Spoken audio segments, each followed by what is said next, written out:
ठीक है, तो आज हम पढ़ेंगे डिफरेंशिएशन। ये उन लोगों के लिए वीडियो है जिनका ऑनलाइन लेक्चर में डिफरेंशिएशन छूट गया था। ठीक है, डिफरेंशिएशन का बेसिक पढ़ेंगे, डिफरेंशिएशन कैसे करते हैं, ठीक है, और उसके कुछ क्वेश्चन सॉल्व कर लेंगे ताकि आपको आगे दिक्कत ना हो, आगे के लेक्चर्स में जो ऑनलाइन होंगे उसमें दिक्कत ना हो। ठीक है, तो सबसे पहले एक कॉमन सा टर्म dy बाई dx, इसको पढ़ना पहले सीख लेते हैं कि ये क्या लिखा हुआ है। dy बाई dx का मतलब यहाँ पे लिखा हुआ है rate of change of y with respect to x। ठीक है, ये dy बाई dx तो क्या लिखा हुआ है, dy बाई dx का मतलब होता है rate of change of y with respect to x। x और y क्या है यहाँ पे, x और y क्वांटिटीज हैं, कोई भी क्वांटिटी हो सकती है, वेलोसिटी हो सकती है, स्पीड हो सकती है, टाइम हो सकता है, कुछ भी हो सकता है। ये जनरल ऐसे समझने के लिए है कि dy बाई dx का मतलब क्या होता है, rate of change of y with respect to x।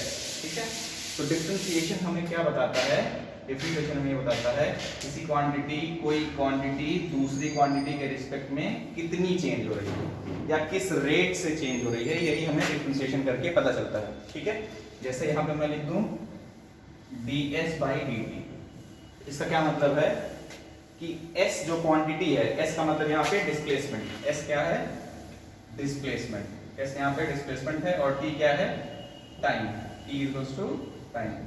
तो ds बाई dt का मतलब क्या हो जाएगा कि rate of change of s with respect to t। यहाँ पे मैं लिख देता हूं rate of change of s with respect to t।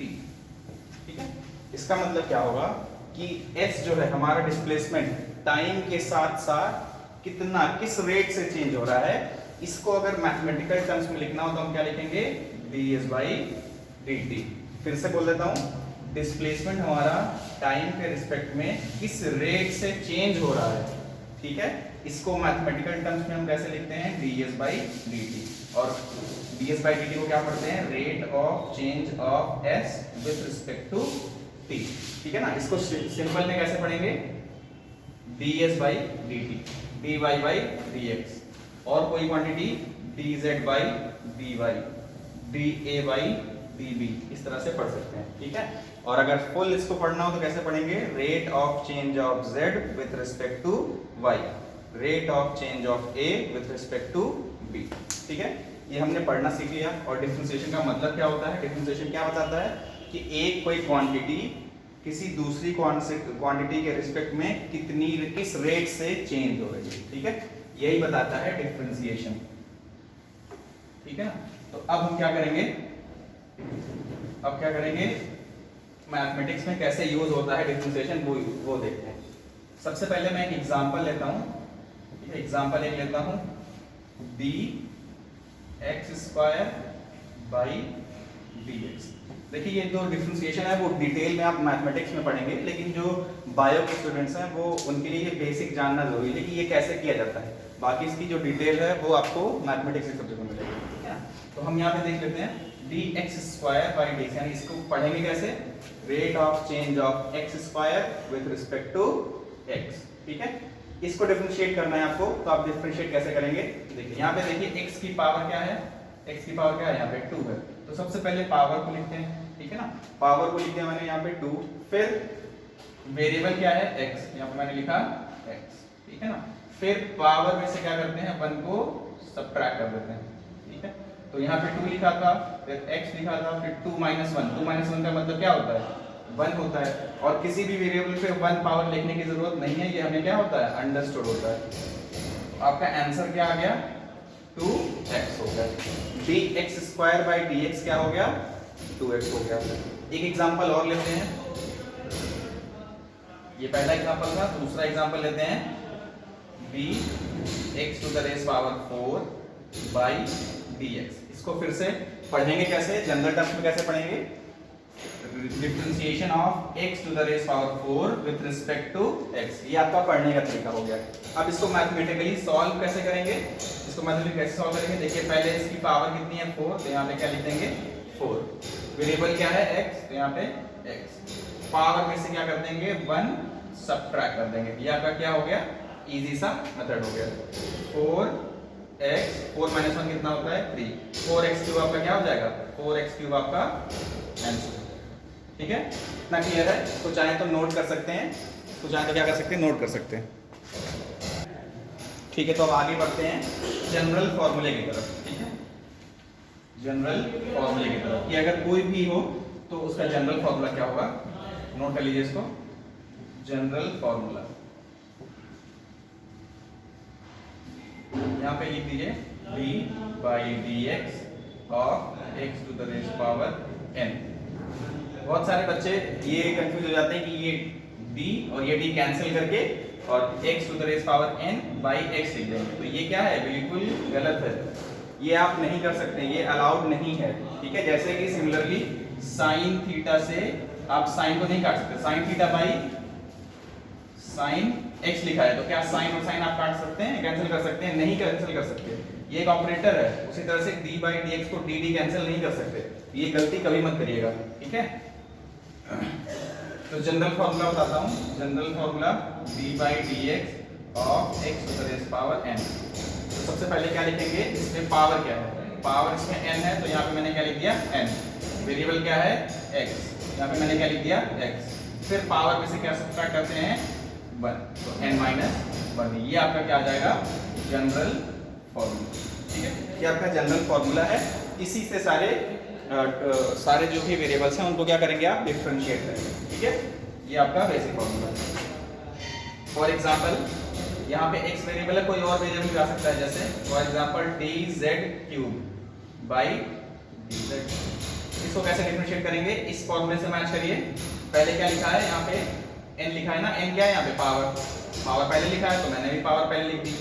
फिर क्या लिखा है, वेरिएबल z लिख दिया, फिर पावर में से 1 को क्या कर दिया है, सब्ट्रैक्ट कर दिया है, तो 3 माइनस 1, तो आपका आंसर क्या आ जाएगा 3z स्क्वायर। ये आपका आंसर सिंपल है, ज्यादा कुछ टफ नहीं है इसमें। ठीक है ना, तो ये चीज आप अपने दिमाग में नोट कर लीजिए इस तरह से। ये पहला जनरल फॉर्मूला था। अब थोड़ा सा इसके आगे बढ़ते हैं। ठीक है, इसको मिटा देता हूं मैं।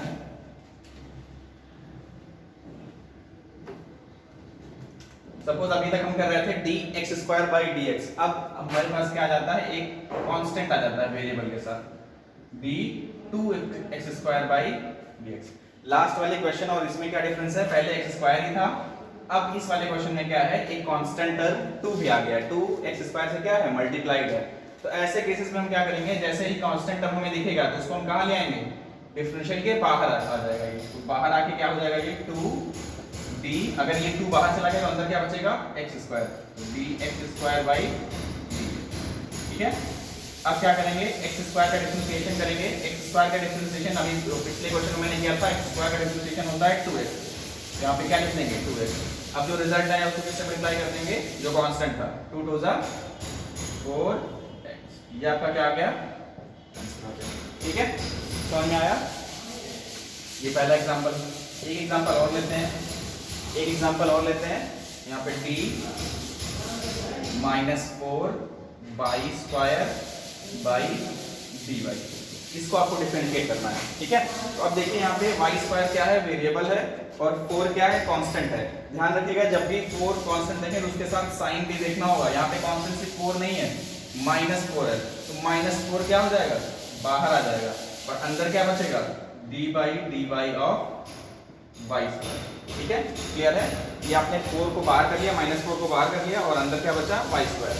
अब y स्क्वायर का डिफरेंशिएशन कैसे करेंगे, देखिए पावर कितनी है 2, वेरिएबल क्या है y, और पावर में से 1 को क्या करेंगे, सब्ट्रैक्ट कर देंगे, तो 2 - 1 कितना होता है, 1 ही होता है।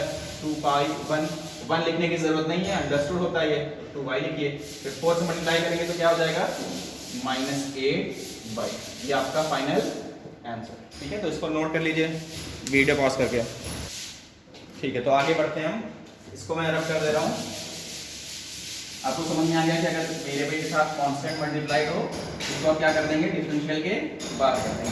ठीक है, अब नया तीसरी चीज जो इसमें बहुत ज्यादा जरूरी है वो सीख लीजिए, d by d x of x square plus x cube plus x to the raise power 4। देखिए पिछले वाले क्वेश्चन में क्या होता था, या तो एक्स स्क्वायर था या फिर 2x स्क्वायर था या फिर 4y स्क्वायर था, यानी कि एक ही टर्म होता था। इसमें कितने टर्म्स हैं? 3 टर्म्स। तो अब हम डिफरेंशिएशन कैसे करेंगे? तो डिफरेंशिएशन करने का तरीका क्या है? इसमें तीनों टर्म्स को क्या कर लेंगे? अलग अलग कर लेंगे। तीनों टर्म्स को क्या करेंगे? अलग कर लेंगे। जैसे ये पहला टर्म हो गया, बीच में प्लस की साइन लगी है तो यहाँ पे क्या लगा देंगे? प्लस का साइन। फिर दूसरा टर्म क्या हो जाएगा? b by d x of x cube. फिर तीसरा टर्म क्या हो जाएगा? b by d x of x to the raise power 4। अगर 4 टर्म्स होते तो यहाँ पे हम चौथी बार भी कर देते, अगर 5 टर्म्स होते तो 5 यहाँ पे ऐड कर देते 5 बार, n टर्म्स होते तो n टाइम्स ऐड कर देते। ठीक है, तो जनरल यही है कि जितने टर्म्स हों उनको क्या कर देंगे? अलग अलग कर लेंगे, अलग अलग डिफरेंशिएट करेंगे, जो रिजल्ट आएगा उसको हम क्या कर देंगे? ऐड कर देंगे। जैसे एक्स स्क्वायर का डिफरेंशिएशन क्या होता है? 2x अभी मैंने किया था, प्लस एक्स क्यूब का डिफरेंशिएशन क्या होगा? पावर पहले लिखेंगे, वेरिएबल, फिर पावर में से 1 को सब्ट्रैक्ट करेंगे, तो 3 में से 1 को सब्ट्रैक्ट करेंगे क्या आएगा? 2 आएगा। ठीक है, इतना क्लियर है?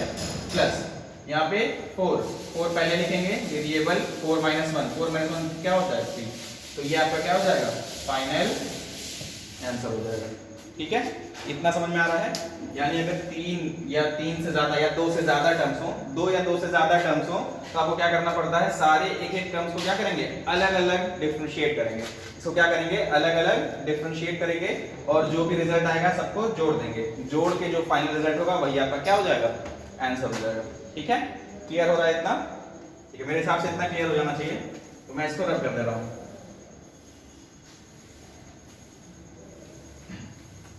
चौथी चीज बहुत इंपॉर्टेंट, अगर आपको डिफरेंशिएट करना है और आपको क्या दिख रहा है? कोई कांस्टेंट टर्म, 2 क्या है? एक कांस्टेंट टर्म है। x y z ये सब क्या होते हैं? ये सब एक वेरिएबल्स होते हैं। 2 क्या है? कांस्टेंट। तो अगर कभी भी किसी कांस्टेंट नंबर का डिफरेंशिएशन करेंगे तो हमेशा क्या आ जाएगा? 0। कोई भी नंबर लिखा हो यहाँ पे कोई भी नंबर लिखा हो, ठीक है, इसका हम अगर डिफरेंशिएशन करेंगे किसी भी वेरिएबल के रिस्पेक्ट में तो हमेशा वो क्या आ जाएगा? 0 हो जाएगा, चाहे प्लस हो चाहे माइनस हो। ठीक है, प्लस हो या माइनस हो तो हमेशा क्या आ जाएगा? 0। तो यहाँ पे आप क्या लिख सकते हैं? नोट में आप लिख सकते हैं differentiation of a constant number, differentiation of a constant number is always 0। ये याद रखिएगा कि जब भी किसी कांस्टेंट का डिफरेंशिएशन करते हैं तो वो हमेशा क्या होता है? 0 हो जाता है। ठीक है, क्लियर है? तो ये आप नोट कर लीजिएगा, काफी इंपॉर्टेंट चीज है। इसको मैं रब कर देता हूं।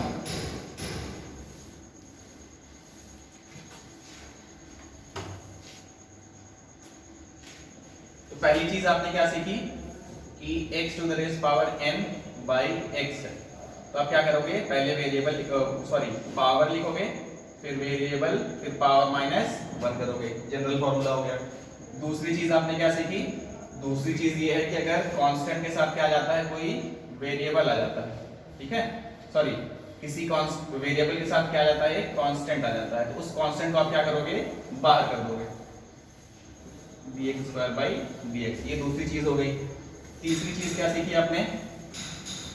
तीसरी चीज क्या सीखी? अगर 2 या 2 से ज्यादा टर्म्स हैं, ठीक है, जैसे यहाँ पे लिखा है 2x² plus 3x² plus 4x, ये लिखा हुआ है डिवाइडेड बाई dx। तो इसको कैसे डिफरेंशिएट करोगे आप? इसको डिफरेंशिएट कैसे करोगे? सारे टर्म्स को अलग अलग डिफरेंशिएट करके सबको क्या कर देंगे? ऐड कर देंगे। या फिर अगर बीच में कहीं माइनस साइन लिखा है तो माइनस साइन कर देंगे। जैसे फॉर एग्जांपल इसको कैसे करेंगे? d by dx of 2x², minus sign लगाया तो यहाँ पे माइनस लगाएंगे, d by dx of 3x², ठीक है, d by dx of 3x²। फिर प्लस का साइन लगाया तो प्लस लिखेंगे, d by dx of 4x। इस तरह से डिफरेंशिएट करेंगे, ठीक है। फिर फोर्थ क्या है? किसी भी कांस्टेंट नंबर का डिफरेंशिएशन क्या होता है? हमेशा 0 होता है। तो ये 4 चीजें आपको काफी ज्यादा इंपॉर्टेंट है, ये आपको आनी चाहिए। अब इसके आगे थोड़ा सा देखते हैं, इसके आगे क्या कर सकते हैं। ये 4 चीजें हो गई, 4 चीजों के आगे फिर देखते हैं।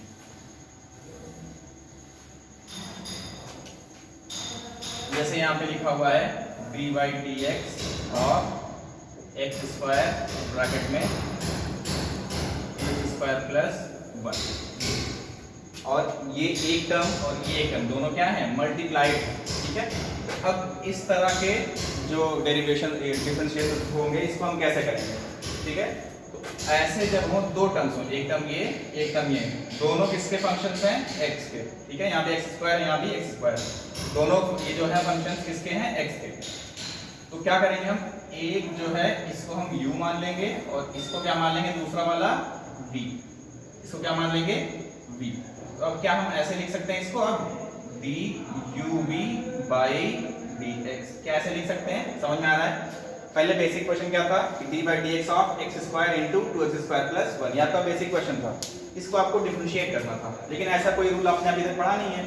तो हम क्या करेंगे, इसमें नया रूल लगाएंगे। पहला जो टर्म है उसको हम क्या मान लेंगे u, दूसरा जो टर्म है उसको क्या मान लेंगे v। अब इस टर्म को मैं फिर से क्या लिख सकता हूँ, ठीक है, u की जगह इसके x स्क्वायर की जगह मैंने क्या लिख दिया u, और 2x स्क्वायर प्लस 1 की जगह क्या लिख दिया v, dub by dx। इसका जो सॉल्यूशन होता है वो क्या होता है, पहला जो टर्म है उसको लिखिए, दूसरे वाले को डिफरेंशिएट करिए, प्लस लगाइए, दूसरा जो टर्म है उसको लिखिए और पहले वाले को डिफरेंशिएट करिए।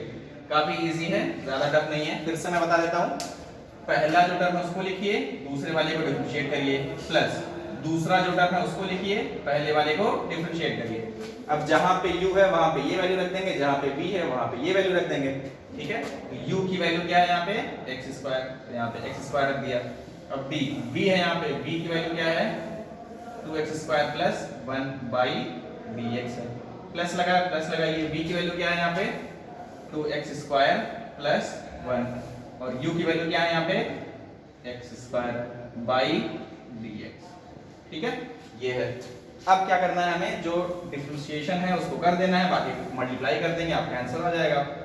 तो ये देखिए यहाँ पे कितने टर्म्स हैं, दो टर्म्स हैं, तो दोनों को हम क्या करेंगे, अलग अलग डिफरेंशिएट करेंगे, plus d by dx of 1, ठीक है, plus 2x square plus 1 multiplied है तो इसको ऐसे ही छोड़ देंगे, और x स्क्वायर का डिफरेंशिएशन क्या होता है आपको पता है 2x होता है, तो यहाँ पे हमने क्या लिख लिया 2x लिख लिया, ठीक है। अभी जैसे मैंने थोड़ी देर पहले बताया था कि अगर वेरिएबल के साथ कांस्टेंट हो तो कांस्टेंट कहाँ जाता है, बाहर आ जाता है, तो ये क्या लिख सकते हैं 2 बाहर हो जाएगा, dx ऑफ x स्क्वायर।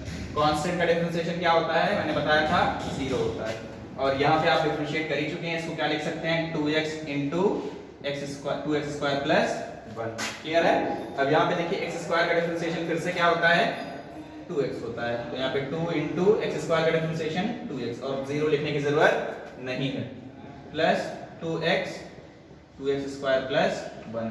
अब फाइनल आंसर क्या हो जाएगा 2 इंटू 4x, और 4x को जब x स्क्वायर से मल्टीप्लाई करेंगे तो क्या आ जाएगा 4x क्यूब आ जाएगा, plus 2x into 2x square plus 1, ये आपका क्या आ जाएगा फाइनल आंसर, ठीक है। इसको आप ये एग्जांपल आप अपनी कॉपी में नोट कर लें, ठीक है, ये आप अपनी कॉपी में नोट कर लें और समझ लें। अगर नहीं आएगा, अगर ये क्वेश्चन किसी को नहीं समझ में आया तो मुझसे पूछ लेगा फिर से, ठीक है। तो पहली क्लास के लिए मैं यही क्लास खत्म कर रहा हूँ, इसके आगे जो क्लास होगी वो मैं कल फिर से रिकॉर्ड करके आपको भेज दूंगा, ठीक है। और बाकी जो नोट्स मैंने भेजी थी उसमें कुछ क्वेश्चंस हैं, उसको आप ट्राई करिएगा, ये जो मैंने समझाया इसके बेसिस पे जो क्वेश्चंस है उसको ट्राई करिएगा, ठीक है। और सॉल्व नहीं होता है तो मुझे मैसेज कर दीजिएगा, मैं उसका सोल्यूशन आपको भेज दूंगा, ठीक है ना। Okay, thank you.